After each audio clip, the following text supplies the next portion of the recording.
Vous écoutez Europe 1, il est 9h30. Le journal des médias avec Thomas Joubert. Bonjour Thomas. Bonjour, à la une ce matin, le CSA se penche sur la couverture médiatique des attentats. Aujourd'hui, le Canard enchaîné en rupture de stock. Et dans le reste de l'actualité média, Cyril Hanouna invité dans Plus belle la vie. Et on commence avec les patrons des radios et des télévisions convoqués aujourd'hui au CSA. Le Conseil supérieur de l'audiovisuel veut tirer les enseignements de la couverture médiatique des attentats de la semaine dernière. Le Conseil entend analyser les dérives constatées sur les différents médias. Le président du CSA, Olivier Schramek, a listé hier sur France Info la liste des manquements qui vont être examinés. Les informations sur l'identité des agresseurs, des terroristes, l'identité et le nombre des otages, les échanges que tel ou tel responsable éditorial pouvait avoir avec les acteurs du drame, les images qu'on présentait des personnes qui étaient atteintes par ces actes terroristes et l'interférence possible avec la conduite des opérations par les forces de l'ordre posait des problèmes d'une acuité particulière. Le Conseil supérieur de l'audiovisuel va jouer son rôle qui est de contrôler et éventuellement de sanctionner.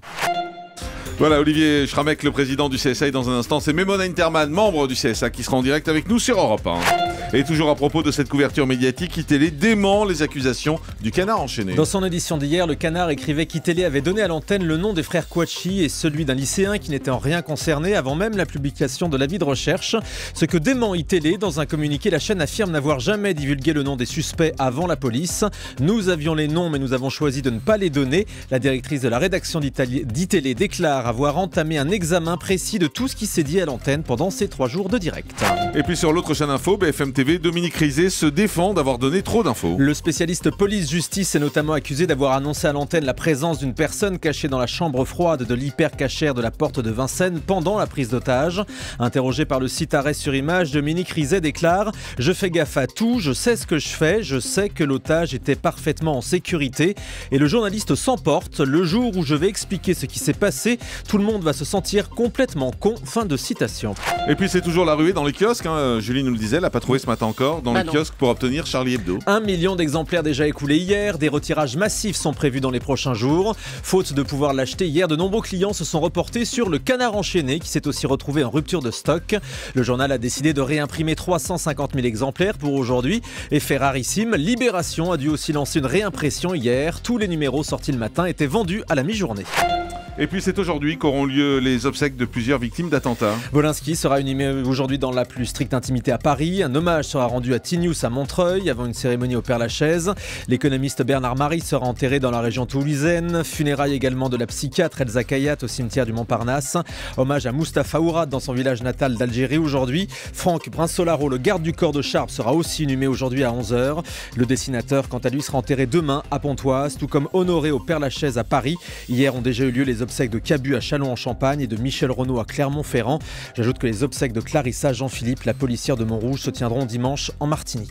Et puis ces comportements totalement inacceptables, c'est le marché noir qui explose autour de Charlie Hebdo sur la revente des numéros. Et oui, des particuliers n'ont pas hésité hier à mettre en vente ce numéro exceptionnel de Charlie Hebdo sur les sites internet de revente qu'on connaît tous. Sur eBay par exemple, on trouvait des numéros proposés à l'achat jusqu'à 1 000 €. Des marches absolument honteuses. On a aussi repéré sur internet certains vendeurs qui proposent le fichier numérique de Charlie Hebdo en PDF qu'ils vendent en de multiples exemplaires, donc ne vous faites pas avoir. Et pendant ce temps, les attaques se multiplient sur les sites internet. Dernière attaque en date, le site de l'humoriste Kev Adams. Hier soir, à la place de la page d'accueil, on trouvait une page noire écrite en arabe et en anglais qui contenait des informations sur la religion musulmane. Le texte précisait s'attaquer au site de Kev Adams car on sait qu'il défend l'islam et on le remercie pour ça. Les pirates expliquent aussi qu'ils s'en prennent à ce site en raison de la notoriété de Kev Adams, ce qui leur assure une forte diffusion. Tout est rentré dans l'ordre dans la soirée. Cyril Hanouna pourrait faire une apparition dans Plus belle la vie. C'est en tout cas ce que lui a proposé le producteur de la série après avoir critiqué le feuilleton de France 3 dans Touche pas à mon poste. Fabrice Larue, le patron de la société de production, a envoyé un tweet à l'animateur. Cyril Hanouna est dans le vent, je l'invite à sortir de son émission pour un essai au Mistral. Et l'animateur a accepté la proposition hier en direct sur D8. Libération, l'Express et la chaîne info i24 News vont être réunis dans le même groupe. Patrick Drahi, nouveau propriétaire de Libération, entend constituer un nouveau groupe de médias baptisé Mag & News Co. Il regroupera donc le quotidien Libération, l'hebdomadaire L'Express qu'il vient de racheter, ainsi que la chaîne d'info israélienne i24 News qui émet en français et dont il est déjà propriétaire. Des passerelles pourraient exister entre tous ces titres. On termine avec le chiffre du jour. 10 comme la 10e saison de Koh-Lanta, mais en Italie, qui va commencer dans quelques jours. Et pour cette nouvelle édition, la production a fait appel à des célébrités, parmi lesquelles Rocco Siffredi, l'acteur de films porno, plutôt bien gâté par la nature, lui il sait bien. Ça sent la jalousie, ça. L'émission... Il n'y a pas de quoi être jaloux, hein, vraiment. Pourquoi Bon, enfin. Bah. Enchaînez.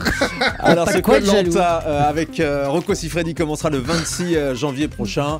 A priori, il devrait être assez fort à l'épreuve des poteaux, Rocco Siffredi. Oh non, non, stop. non. Allez, merci beaucoup, Thomas Joubert.